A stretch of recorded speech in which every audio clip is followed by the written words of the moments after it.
What are the little things that you do or avoid doing because you feel this shyness, this anxiety in your body? We often believe that to not be shy, it's about the big things. You're not shy when you're able to just throw yourself in the middle of the group and talk with everyone and have fun.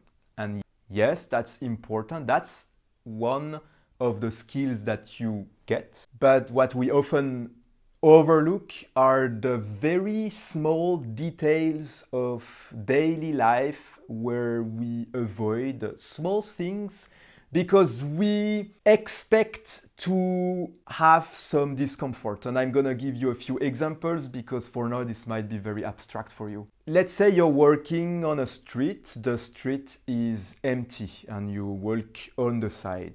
Then suddenly you see someone else at the opposite end of the street who's walking on the same side as you. You expect, you feel a little bit of awkwardness, you will not know where to look at when you meet this person. So what do? Do you take another street? Do you cross the road to go to the other side to avoid the discomfort? Most likely you already did that in the past. At some point in my life I did it all the time until I realized it. It's funny because I do these things just to avoid feeling this discomfort. And that's where the diamond of the problem is, avoiding discomfort. Whenever you do something to avoid discomfort, you restrict your life. You teach yourself that you can't possibly overcome discomfort and that you need to do some weird things to avoid those situations. And that's for the small things. Because when you do something small like this, most likely you're also doing it in other situations. Are you avoiding making presentations, taking initiatives at work because you expect to face discomfort?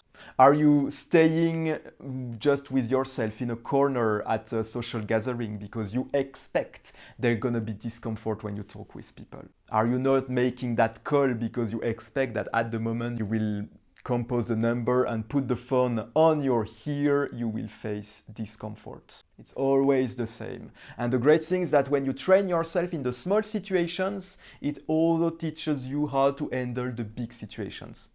If we take back the example of you walking in the street and having this other person walk towards you, what I recommend, if you feel an urge to change the side of the road or to take another street, if you feel this urge, then my advice is to accept and even be willing to face this discomfort. I want that in this situation you tell yourself, this is a typical situation where I usually avoid discomfort, but this time I will on purpose put me in this situation where I know I will feel the discomfort on purpose, which means that in some situations you might even cross the street because you see that there is another person who's walking on the other side and you want discomfort, you want to train yourself to face this feeling, so you cross the road so that you can face this person and feel the discomfort.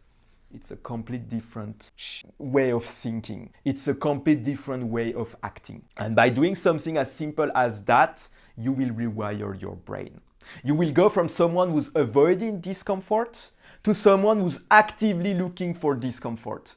Which means that when you will be in another situation where you expect to face discomfort, you will think twice.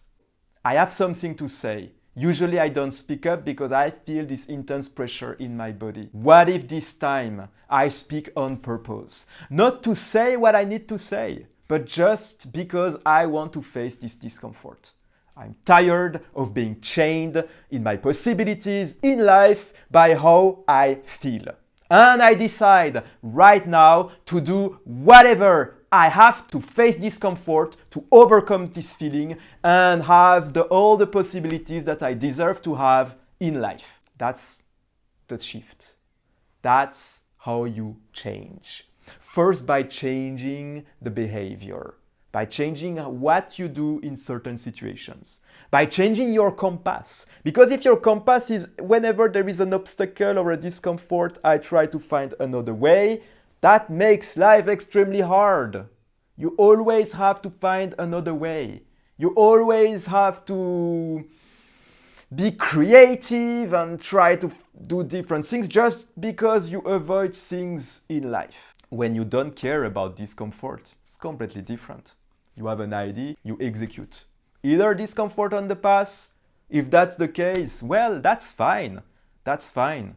Because I made the choice that whenever there's discomfort, I'm gonna face it. Not to get the thing that I might get, but just because I want to be able to face discomfort in the future.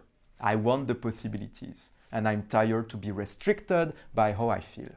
Something that you have no control on. Those who are willing to face discomfort can get anything they want in life, because no one can stop someone who can face discomfort. What happens when they get a no? They try again. What happens when they get rejected? They take the hit and they go back to the game again. The only thing that's between you and the life you want, how you want to be in the future and how you would being fully developed and fully grown, is this willingness to feel discomfort. And it's not, I repeat, it's not having discomfort. Because that's what people miss. People want to remove the discomfort. They believe that by removing the discomfort, they will be fully themselves. But that's not how it works. The brain doesn't work this way. The brain makes you feel discomfort in many social situations, and that's just how it is. Everyone faces it. Of course, if you put yourself in the same situation over and over, you will feel more confident, but only in this situation in particular. Then there will have other situations where you feel discomfort again and you will not know what to do. But if you are willing to face discomfort, which is what I call courage, the ability to act while feeling discomfort, while expecting discomfort. If you can do that, you can do absolutely everything.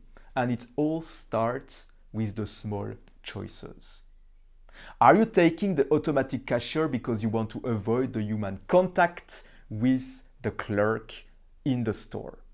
If that's the case, it's avoidance. So here your challenge is to do it on purpose. And there might be many other situations in your life, small choices that are made to avoid a few seconds of discomfort, potentially awkwardness. This is where you start. Every time you will act in a different way, you will create a memory in your brain of you acting in this situation. You will rewire your brain, and you will, at a certain point, once you have many of those experiences accumulated, it will change your identity. And you will stop seeing yourself as shy. You will stop seeing yourself as someone who hides, who don't take opportunities, who's not ready, to someone who's always ready. Because it's someone who made the choice to act while feeling discomfort. This person is always ready, because when she's not, she faced the discomfort, and since she made the choice to act when she feels the discomfort, she still acts even when she's not ready, which makes her ready.